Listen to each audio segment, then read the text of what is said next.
So boards are still making decisions about costs, about efficiency, about growth, and then they hand the consequences of customer experience to CX teams to manage. And until customer relationships are really treated as this strategic asset, not a service function, customer experience is always going to be lobbying for this seat at the table, whereas it should be setting a seat at the table.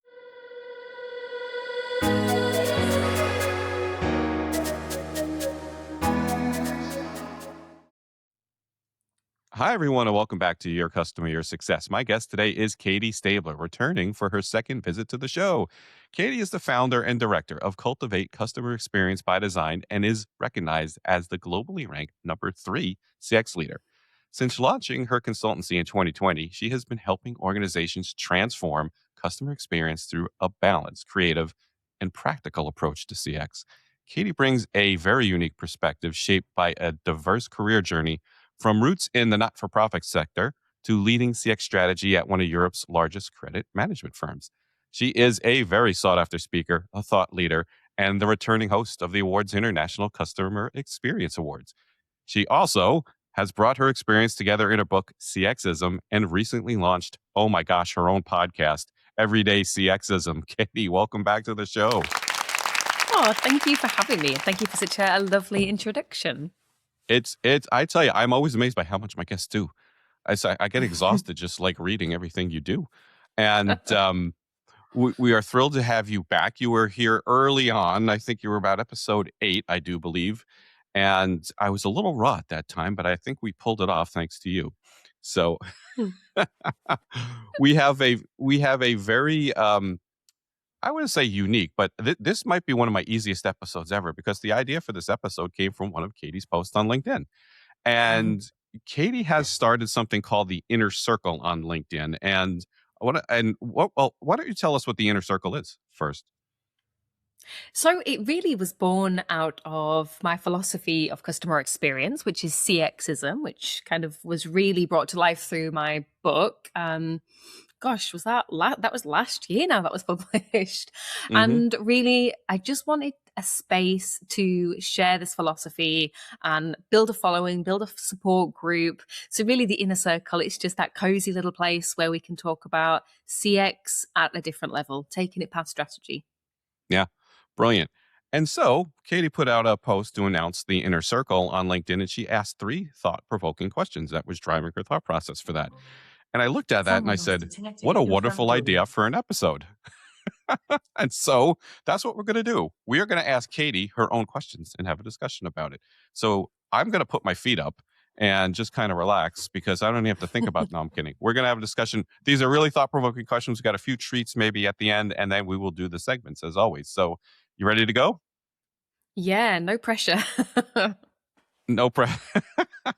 Your question. No pressure. Thinking, how would I answer my own questions? Well, they are right up your alley. You asked them for a reason, and thinking through. And I've been reading your book, by the way. It's fabulous. It's very conversational, right? For something that's so thought provoking about the world of CX.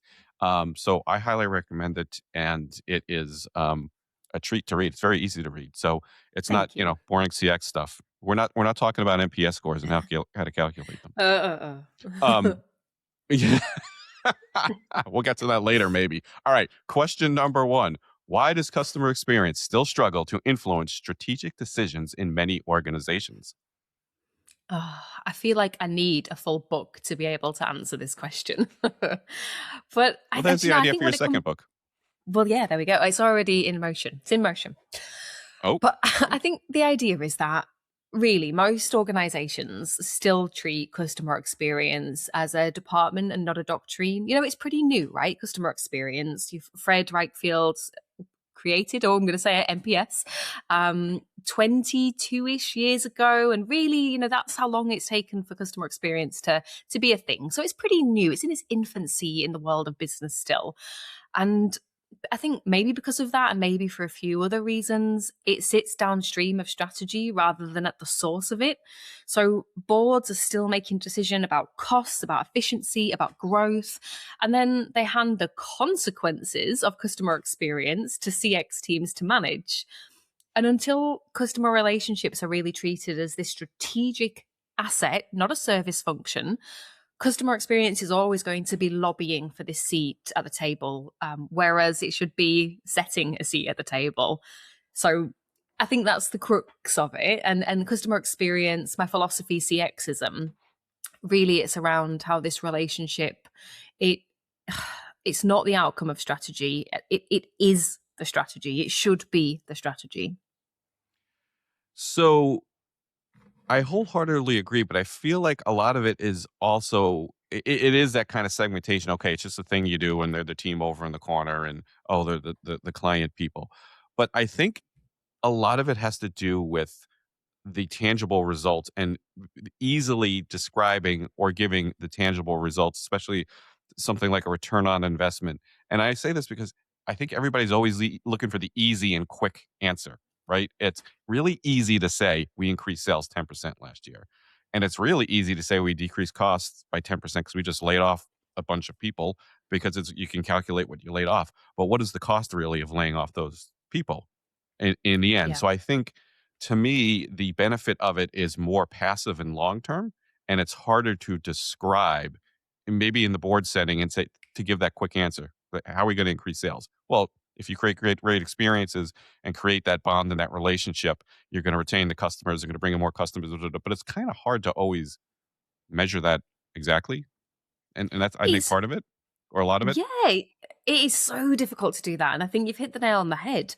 And it's so cliched, right? And I hear this said all the time, but customer experience really is a marathon, not a sprint. Yeah. And so much of what happens in the world of customer experience is connected to everything else that happens in the business. And therefore, it's really hard to pin one particular benefit, cost saving, change in behavior on customer experience in isolation, because a lot of it is correlation, maybe some of it's causation, but it's hard to Mm. understand which is which.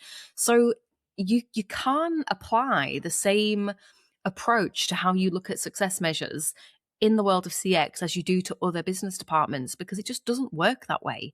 But what you Mm. can do is look at all of the data that exists that shows unequivocally that those organizations who lead in customer experience outperform in the market. So even if you can't show it day by day by day, look at the data, look at what's out there, and it's indisputable.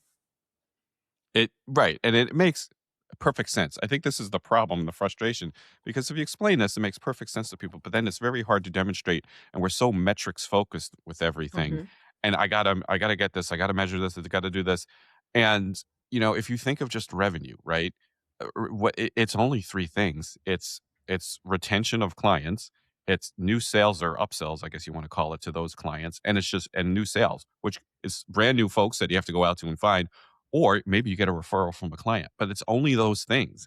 And all of those things are much easier to do when you're creating an atmosphere or a strategy, or as you say, a movement of a customer centric business. Yeah, and I love the way you've just put that, because actually, if you boil it down to such simplicity, if you didn't have a good customer experience, or let's reframe it, if you have a terrible customer experience, none of those three are going to happen, right? So, Right. Yeah. yeah, I love the way you say that. Okay. All right. So, question number two. I love this one. When I read this, why do CX teams so often feel responsible for outcomes they don't fully control? Yeah, they do, right? They've got so much pressure on their shoulders. And also, I said CX teams, I asked the question teams. Often it's CX person, right? Yeah. Sometimes it's just one person in a massive company looking after CX. Um, but ultimately, I think customer experience, people, person, teams, whoever that is, they're held accountable for the feeling of that customer experience. But other departments design the system. So CX team just inherit this emotional fallout of the decisions made in product, made in finance, made in legal, made in ops. And they're handed this journey. Maybe it's optimal, maybe it's broken. And they're asked to make it feel good. They're asked to to fix it. It's so reactive. It's not proactive. I mean, I rarely see customer experience teams being brought in at the proactive early design stage. And those companies who do, it's amazing, but it doesn't happen enough. Right. And inherently, I think it's a like a structural contradiction at the heart of most customer experience functions. Ownership without the real authority. I think that's what it boils Yeah. down to. Yeah, right. It's you have no authority, right? So my most of my career in being client facing is just that, practicing influence without authority. Mhm. And the problem becomes, right, you could see what to do, but you don't have the power to fix it necessarily. You could point things No. out and say this is going wrong or whatever, but then sometimes that's oh, you get the finger wag. You got to be positive. Da, da, da, da, da. So it gets a little difficult to make a change because you don't have that authority. You're. I hate to say it like this, but I'm overdoing it to make the point. You're just the CX Mhm. team over in the corner over there. And even if you're in a relationship, this is more of a customer success focused kind of thing. Like I'm more B2B in my background. It's the same kind of thing. Well, you're the client person, and I think my take on this is there's just this hyper functionalization that we've come up with at this point tends Mm. to separate everybody out. It's not my job. And it's kind of the push and pull. Well, CX is everybody's job, da, da, da, to kind of throw that cliche out. Well, it's very easy to say that, but folks have a job and they get overloaded, and there's competition for resources internally. And it could be anything, but it is also the culture. And it becomes very difficult for that person to see the entire picture because they don't even know it or understand it. As in, and No. even in, look, I'm not that old, but I've been around a bit. But even in my career, I've seen the difference between the functionalization just go, vroom, and it creates chaos, and that makes everything much much harder to corral. Totally. And while I think this isn't a disadvantage, definitely that CX leaders and teams are in, I think there's also like great opportunity in that position of having that kind of lack of authority, but the ownership of what good customer experience looks like. Because if you are successful in getting into the corners of every part of your organization, if you're successful in engaging your stakeholders, then actually you can make some fantastic steps towards change. I know just really quickly, one of my first careers or positions in CX was at Europe's second largest credit management company, a debt collection company. And yeah, crazy, but brilliant. And we started customer journey mapping. We wanted to actually understand the reality of our customer experience. I mean, it blew our minds, the things that were happening to our customers just through like repeated letters over and over again. And, no wonder customers weren't particularly happy with the experience. But at the beginning, when we started that program, you couldn't get anybody to listen. Nobody cared. No department wanted to be involved in it. They didn't want to look at the customer experience from the customer side of things. They didn't care. By the end of that 2-year period, you couldn't put enough seats in the boardroom for stakeholders wanting to be in that conversation. We had lists and lists and lists of to-do journeys by people asking us, can you look at this journey? Can you look at this journey? Can you look at this journey? Mm. And it wasn't just a review. These monthly regular meetings were picking up the actions on the back of these journeys. We were looking at it together, department to department to department, so it wasn't in isolation. Like, it was an amazing achievement what we did there. As a team, it was fantastic.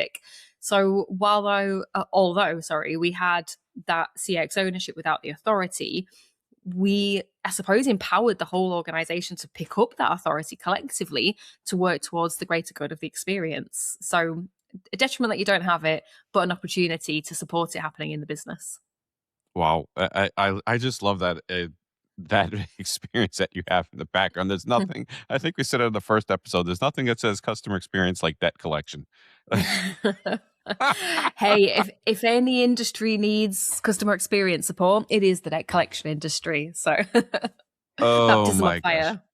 fire. Oh my gosh, it really is. So, yeah, interesting one. All right, Mhm. let's hit question number 3. Mm. Because I think we're going to have a little bit of a lengthy discussion about this one. Why do Mm. businesses say they care deeply about their customers, yet continue to design systems, policies, and incentives that make genuinely good experiences difficult to deliver? It's an obvious answer, right? They're optimizing for the wrong thing. Hmm. It's that straightforward. Most business systems, they're built around efficiency, they're built around risk mitigation, short-term returns, not the longer-term goal. And I think I've said this so many times before, but once upon a time, customer experience was the most important thing. We knew how valuable our customers were to us as a company. And then to protect that customer experience, we put policy and process around it to look after it. And then somewhere down the line, policy and process became more important to the customer experience. And actually, we became restricted by policy and process, and to the point where it was, of course, causing detriment to CX. And I think that is such a simple narrative, but it exists in almost every company I've ever worked with. And that customer care declaration, it's there in the values, it's there on the culture deck on the slide, but it's dismantled in the reality of operations. It's still unfortunately a nice to have, a goal, a North Star. It should just be a reality. Yeah, I think it's you say you care deeply, but do you really? It's what Yeah. do you do versus what you say. And I don't know, have I used this? I'm sorry, I got to use a Seinfeld reference here. We've done some Seinfeld references back in the day, and to me, this is the Seinfeld episode where Kramer shows up with a whole bunch of Titleist golf balls in his car, and he bursts into the apartment and he says to Jerry and George, "Who wants to have fun?" And they both say, "I want to have fun." And he says, "Do do you really want to have fun, or are you just saying you want to have fun?" And Jerry says, "I want to have fun," and George says, "I'm just saying I want to have fun." But the point is, do you really care deeply about your customers? Are you really client centric? Are you really doing that? Or are you just saying you're doing it? And I feel like it's just an easy thing to say, but it's a difficult thing to live. Yeah, yeah. And it's like there's a really great culture model that I often use because it's so simple to support companies with. It's Edgar Schein. It was developed a number of years ago, but it's kind of been reworked in recent times. And it's just the simple process of looking at your espoused values, your artifacts, and your underlying assumptions. And like your artifacts are the things like your mission statement, your vision, the screensavers that you've got on your employee desktops, and they're the things that say customer first. And then your espoused values are the things that you say are important, but your underlying assumptions are what's at the core of the business. And if you're saying customer centricity is important, but the underlying assumption is that profit margins and efficiency is absolutely the most important thing this quarter, then the two are at loggerheads, and that causes like unimaginable friction in the organization, which is a Hmm. detriment to a lot of things. And the thing is, the two can go together. They don't have to be at odds together. But if you're saying one thing and you're not actually, proof in the pudding that doesn't exist, then yeah, it's a significant blow to culture and then everything that follows through. The cult, But I right? agree, especially with AI and technology right now. So many companies are declaring, we're still customer first, we're still customer centric, when it's a barely hidden muse in the background that actually it's all about efficiencies and process optimization. Just hit that magic AI button. It's all solved. Sorry.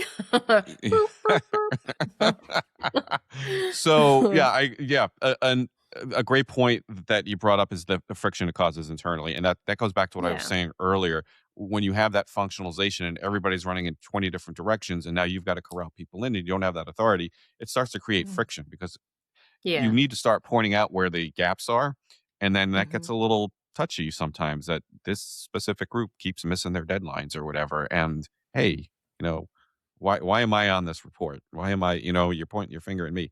So it gets a little touchy, and friction is hard to manage. All right, but I think Mm. this is a good spot for you to now. You did this on the first episode, but a good reminder. I love your three S's. So I think this can fit in here because there's a couple of points I think I want to draw off of that. So can you remind everybody what your three S's are? Yeah, so it's a really simple framework of just making sure every interaction hits the nail on the head as far as customer experience goes. And it can apply to in person, it can apply to digital, it can apply to AI. I mean, heck. So it's it's simple, simple, simple. They're not the three S's. The three S's are success, satisfaction, sentiment. So the idea is that in an interaction, a customer requires success. They need to reach their goal, hit their outcome. They need satisfaction. Of course, you can get success, but it can be done in a really rubbish way. And therefore, you might not have been happy with the experience, but you still got the outcome. And then you need sentiment. So, this is where during that interaction, you're engendering some kind of emotion which resonates with your customer. And I'm not talking about creating emotion because it's fluffy and nice and we should all be lovely to our customers. No, that is not the case. This is scientifically backed. Emotion is what creates memory. Memory Mhm. is what creates perception, and perception is what we call customer experience. So, yeah, in a nutshell, you need to make sure they're happy, give them success, make sure they've done it in a nice way, make sure they're satisfied, and create some sentiment so that they remember it and they become loyal to you as a customer. And then we all live in magical unicorn fairy land with glitter. With glitter. With glitter. Look, That's the I ideal. I love it because I was thinking about it before the show, and that is it's wonderfully simple, but that's right. What people miss is the success and the satisfaction. You got the job done, but how did you do it? If it's Mhm. painful, that's where the effort goes up. And I'm not all about the metrics, but customer effort and customer effort scores. It's really the effort. The score doesn't matter. It's, did you annoy the hell out of them? You got it done, but did you drive them crazy getting there? And for me, in my background, sometimes I had big investment changes for clients, and we got it done in the end. But we had to have 97 meetings. Things were all over the place. It was kind of wrong the Mm. first time, but in the end, we got the books right, and the investments changed, and this happened. And some maybe a global market wasn't open, and it's just a painful process sometimes. And so that's just as important as getting to the goal, because you could say, "Well, we got everything done. The project was a success," but in the meantime, the client is shaking their head, going, "Oh my God, they were a disaster." So that Yeah. is no good, because that leads to the sentiment that says they're not as good as they used to, or something, used to be, or something like that, Yeah, yeah, yeah. where the sentiment is, driven through the positive experience. Now, my point in saying this is, I say this all the time. I'm not one for the, yes, you should go for the wow moments and all that wonderful stuff, and Mm. creating raving fans of your company and everything like that, but it's not always possible. So I talk a lot about Uh, appropriate experiences mm. versus wow, because I am not Taylor Swift. I am not going to have raving fans that are just crazy about my show. However, I love that sentiment thought that you just have to, I just say you just have to, but creating the sentiment, I think, is a more realistic and easier to understand goal than creating super wow raving fans cheering for you. Yeah. But also the sentiment does create those super wow cheering It, fans. oh yeah, I Like, so, can. yeah. I mean, I was just sharing actually an example, a story, a customer experience on my podcast from 8 years ago, right? Eight Hmm. years ago. And I'm not going to tell the whole story now because it's too long, but basically, Tesco's, I had a complaint with them. They recovered the complaint amazingly just through one super creative email. And 8 years later, I am still smiling about it. I am still a customer of Tesco's, despite the fact that it was a complaint to start with. And the reason, like, psychologically this is happening is because they created that sentiment, which impacted me so Right, strongly. It turned into that emotion and it turned into perception. It's peak end rule at its absolute best. But not enough companies harness this kind of knowledge or use it right. in active design. It's crazy. Right. And that's what I'm saying. It is achievable. To me, my point is that that S makes things achievable, Yeah. where, like I say, I'm kidding around that, nobody's going to be going around with your customer success t-shirts anytime soon, or hats. If I get bling and I get merch out on my site, it's probably not going to happen. But You y- do it. Send it to me. I'll wear it as long as it's you pink. okay. Pick- okay, so we go black and gold, but um, special edition. special special edition. Maybe I'll have it out for Mother's Day, and maybe I'll make a few of them. Okay. So that's great though, but that is exactly what I'm talking about. It puts it in the realm of achievable to me, Yeah. and Yeah. I that's why I love it. Okay, all right. So those are the three questions, and that made my life as a podcast host very easy. Thank you. But you have a podcast out, so why don't you tell us what you're doing on your podcast and how you like being a podcast host. Now you're Yeah. doing it solo episodes for now, I Oh. think, right? For now, yes, chatting away to myself. It's a good job. I It's like not easy. myself enough to talk to. No, it's not. But do you know what? It kind of is easy for me because my podcast, it really is just sharing. It's pulling it down from strategy, from all of the conversations we have, which are really high level, especially around like obviously technology and AI right now, and it is just focusing on the end impact of the customer experience we all deliver to the actual customer. And I mean the reality of that. So at the moment, I'm just starting with my own experiences that I've collected over the years and quite simply share the experience, muse about what is going on in the background that may have led to this experience coming to life. And then what are some key business takeaways around how we can all learn from this? And I shared a really controversial one in last week's episode, which was about staying at a hotel, being a single person staying at a hotel, but then last minute adding on a guest and getting a note pushed through the door to say that there was an extra charge.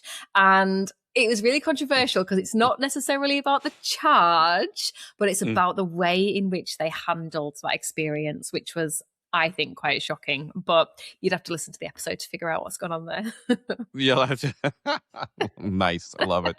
So yeah, you're getting into the actual experience, like getting into literal examples and experiences, which I think Yeah. is great End because impact. we're a lot of times we sit here, we talk about all the wonderful things we just talked about, but that's Yeah. why most of my shows I ask for an example or something or a way that you've implemented something that's changed something, whatever we're talking about, to make it tangible. So with that being said, I don't want to steal any thunder for your podcast. When I do solo episodes, which I for me I'm not a natural. If you've ever listened to them, you're probably saying no kidding, but I try to do a segment, wow or no wow. So something positive or a negative experience. Do you have a wow or a no wow or both to share with us from Oh, I any? wish I didn't use my Tesco's. Could have used that for my wow. the, um, do you I, know? I think a no wow. yeah. Recently, I am a member of quite a high end health club, and it's a lot of money. Okay, so but it's I go to the gym every day, so it's an expense that I can rationalize in my head. And a couple of years ago, they added some paddle courts in. Great, made it so much better value for money as a customer.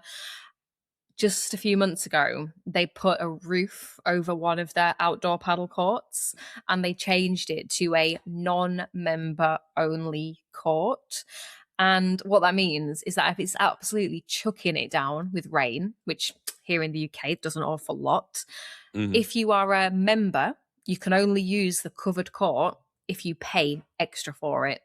Even if there is nobody on that court, and even if you only need it for 10 minutes to finish a game, you still have to pay for it. And for me, as a customer and somebody who cares deeply about customer experience, I think that shows, well, a huge devaluation of your existing members, your existing Yeah. customers. And it's Yeah. caused a lot of grumbles and gripes at the club. Mm. Mm. Interesting one. Yeah. So keep paying, even though you're paying for the exclusive fancy schmancy membership. By the way, this is going to cost you extra. Yeah. Yeah. And it's The- it's like the pedantic nature of it as well, though. It's the fact that, okay, I can almost let them justify that, but the fact of if it's completely empty and you're just just caught yeah. in the rain, they won't let you go on it for 10 minutes. Like that Yeah. seems absolutely insane. Yeah. Yeah. Yeah. No, silly. Interesting. Mm. So you remind me, I will give you my wow, and that is Yay. my gym membership health club. The whole family goes.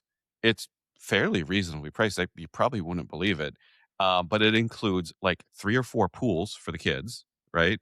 Well, not all for the kids, but there's an outdoor pool, an outdoor kind of, youth pool, a smaller pool for a walk-in pool, more for toddlers to kids. The regular big pool, there's a swimming pool, like a lap pool for like Mm. swimming events. There's a swim team, um, 2 different hot tubs, and then there's a therapeutic pool for physical therapy.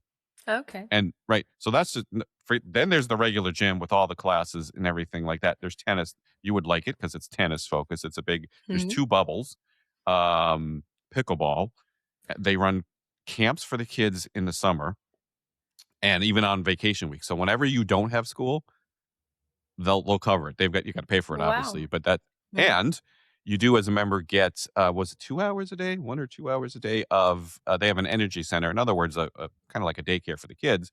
So if you got small kids, you want to go to the Oh, gym, that's covered in the membership, like 1 hour that's or pretty 2 hours. awesome.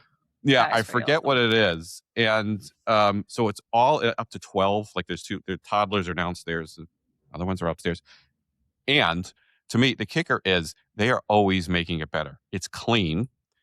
It's they're always renovating. They've renovated all the locker rooms, redid the equipment, redid the whole gym to make it more functional. Because they still had when I joined there, they still had all the things up from COVID. You know, the barriers between Yeah. all the machines, The glass, like the the perspex. glass. Yeah, like Yeah. so they got rid of that, redid the whole gym, new equipment, new everything.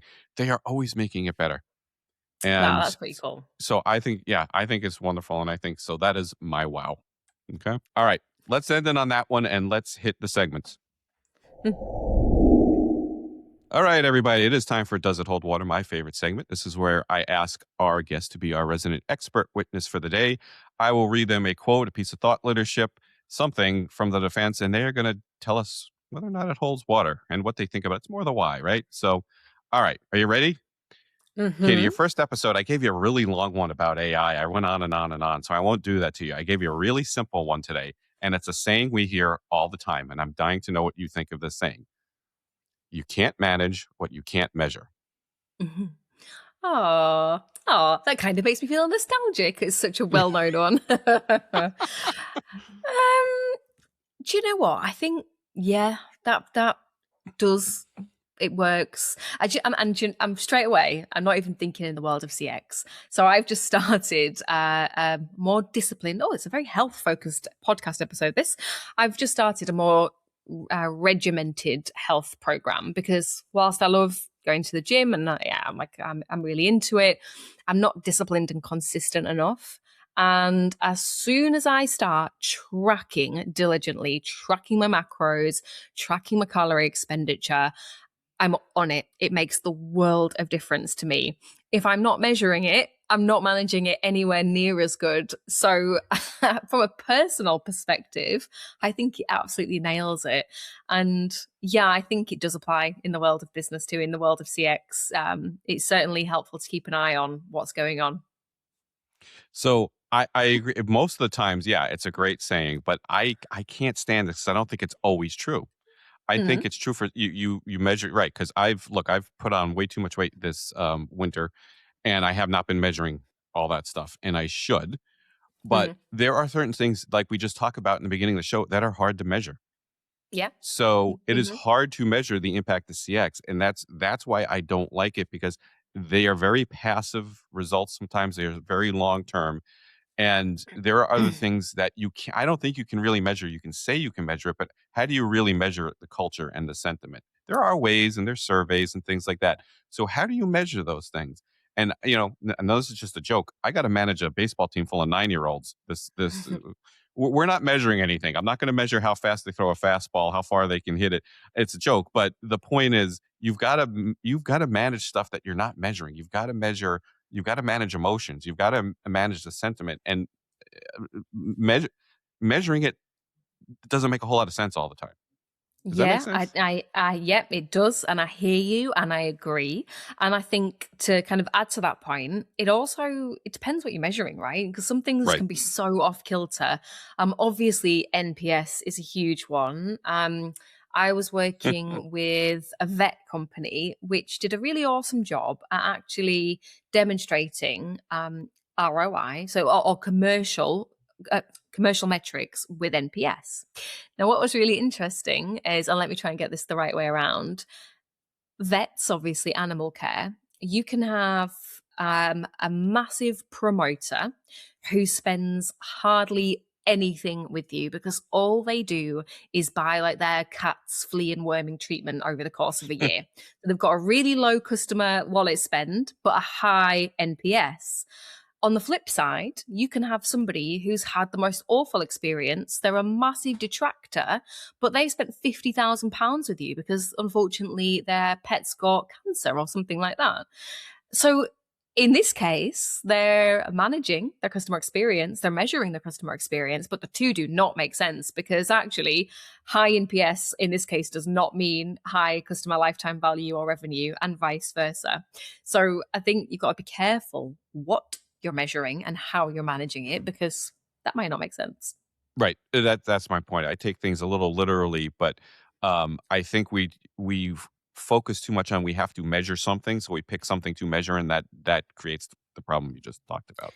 And that's Yeah. why I think it's too simplistic, and people just it's too much of a cliche, and I just hear it too often, and it drives me crazy. So On the flip side, though, on the flip side, it's again, it also depends what you're talking about measure because there are things that I would advocate organizations do, which are less measuring of the final outcome, but more, I suppose it's like internal SLAs or KPIs. So, for example, I've said customer journey mapping before, so I'll say it again. You know, some companies do it once, tick it off, and think, yeah, I've customer journey mapped. Actually, if you're going to make it work, you need to have a program. So you're mapping, I don't know, at least one experience per department per month. So that kind of measurement, a more of a quality assurance measure, I think definitely helps management. yeah, of course, yeah, and measurements help. I'm just saying that it's a little overused and too simplistic, but that's all. Awesome. Get it? All I right, get it. great. Let's hit chip shots. All right, everybody, it is time for chip shots. This is our shorter form questions, a little bit more personal, but still professional in nature. Katie, we always ask the book question. You have been on before, but what did you give me? I got to look up. You dropped the pink elephant is what you gave us the first time, but do you have a second book to recommend to the audience? Yeah, still a great book. Now, I don't know if I'm allowed to do this one, but it would be Ah! my book. And for good You're allowed. reason. I mean, I do have a backup, but Yeah. start with mine. Yes, please Do you do. know what? It isn't just a recommendation. It's actually kind of because this book it changed a lot in my life. You know, it was an amazing achievement for me to write. I'm so proud of myself that I put this into Mm, paper. It was very scary, you know, to put your philosophy on black and white ink and put it out into the world for people to judge and view. to judge, yeah. So I'm really proud of it. I'm proud of the time I took to do it. I'm proud of what's in there, and I'm just blown away every time somebody gives me some feedback on the book or tells me they've read it. I even was traveling on the train and I could see through the seats and saw someone reading it. I was Nice. like, no way, that's my book. So I'm really proud of it. You should be. It is, and I said it before. I'm not just saying this is my guess. I was reading it last night, and I'm going. This is so much easier to read because I was going, okay, it might get into the CX stuff, which gets a little footsy and dry sometimes. And this is like you just, it's like talking to you. It's, Yeah. it's very conversational and it goes to your story. Your back. Now, we talked about in the intro, I said you have a lot of diverse background. You had all sorts of stuff. You were flipping burgers and was something at the seashore with fish or something. Yeah, yeah, And whelks. I'm sorry, what is a whelk? I'm Ooh, going to, you don't go and look it up. You just okay. it's a bit of seafood you don't want to know about, really. It's not Okay. great.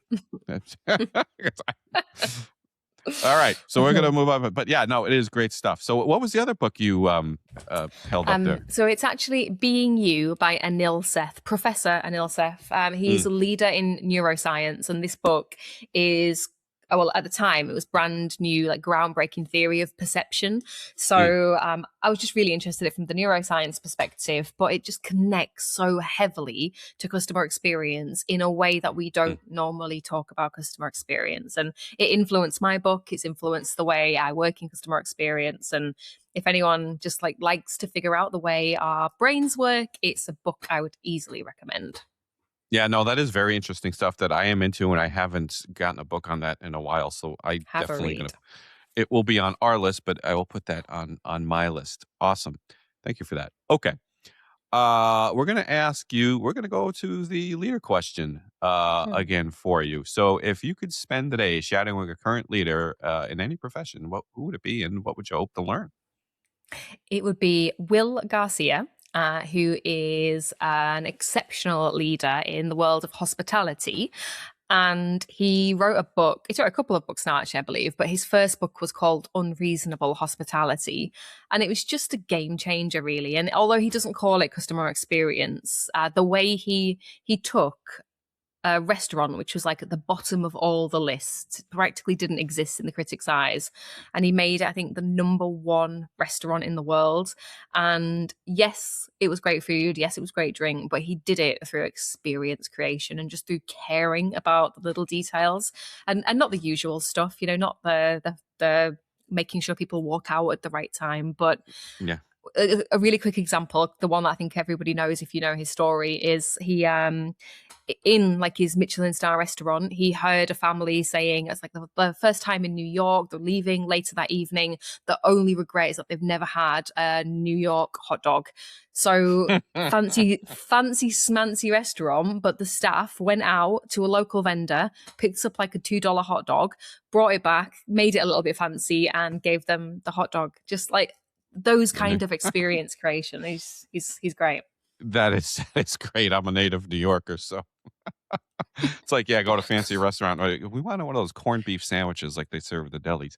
So that is great because you just made my friend Sid Meadows happy. That was his book that he recommended, and Oh, I just started reading it. So oh, it's great. it It's is. a good So book. Good book. that is a great one too. Because we have started talking about this, and I love how these episodes all kind of come together.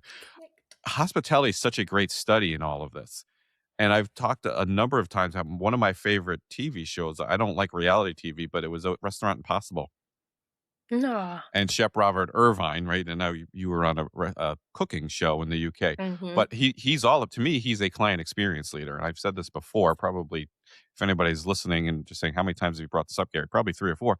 But that's all what it's all about. From the start to the finish, he goes in and he renovates the restaurant. But since he's driving there, he's thinking, where am I going? What type of restaurant is this? How does it fit in to see? How does it when you pull in the parking lot? What does it look like? What does it smell like when you walk in? And from the front of the house to the back of the house, soup to nuts, and how it looks, how it smells, and then obviously the food, but then how you're serving.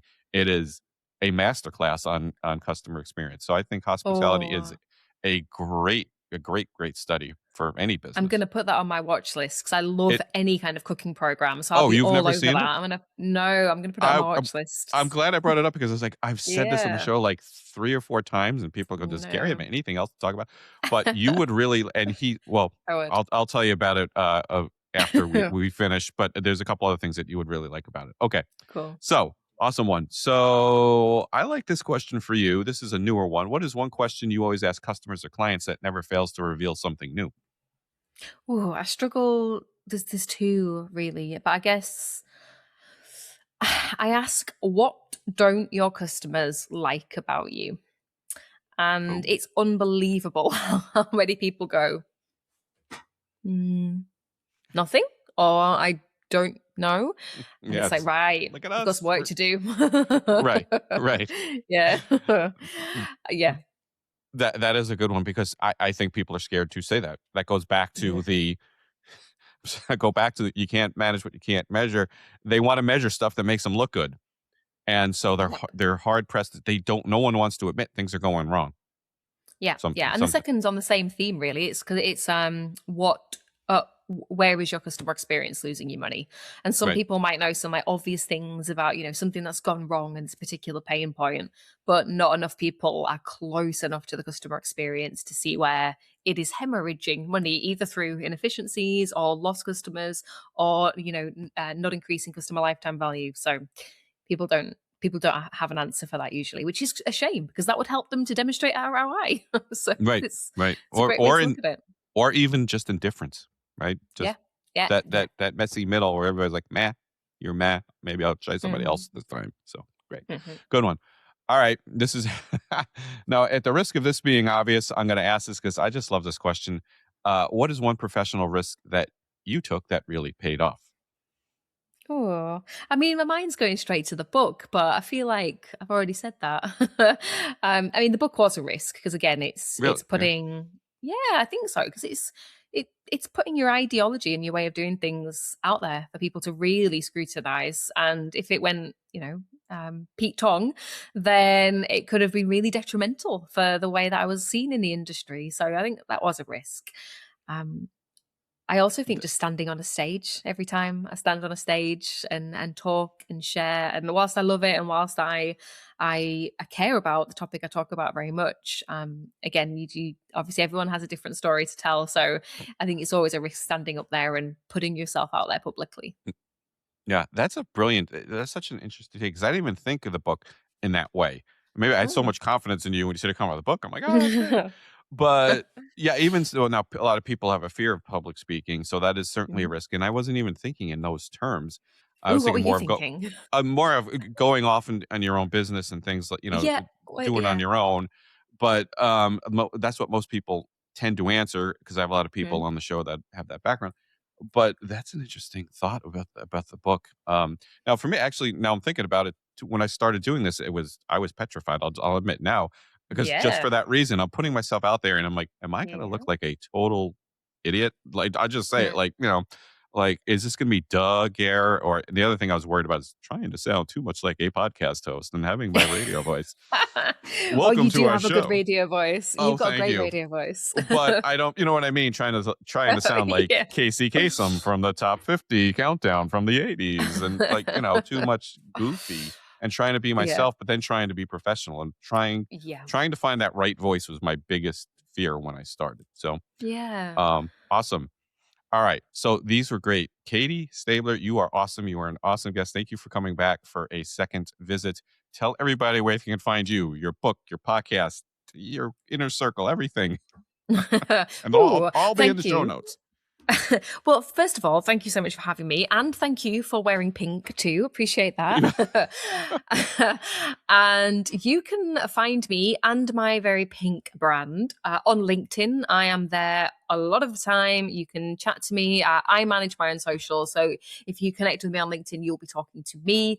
If you want a more of a secret snippet of the inner workings of Cultivate and what else goes on in my life, then follow me on Instagram. That's open to the public too. And yeah, they're the most common places, really. Go onto my website. You can also sign up and join the inner circle and go and read the book so we can have that conversation as well. Yeah, I love it. I'm right back into it tonight when I get done with all this craziness I've got going on today. But Yay. this has been great, Katie. Thank you. And thank you all for watching Your Customer Success. So if you're listening on audio, don't forget there is the YouTube. And if you are watching the video, don't forget the audio is available on all major audio platforms. Thank you for joining us. That's all for today. Bye for now. That's a wrap. Thank you so much for tuning in today. We hope you found something insightful that will enhance your experiences and drive your success. If you enjoyed the episode, please leave a review and share your thoughts to help us improve the show. Don't forget to head on over to marracxl.com for more ways to connect with me and learn more about experience management. Until next time, I'm Gary Marra, working hard for your customer and your success.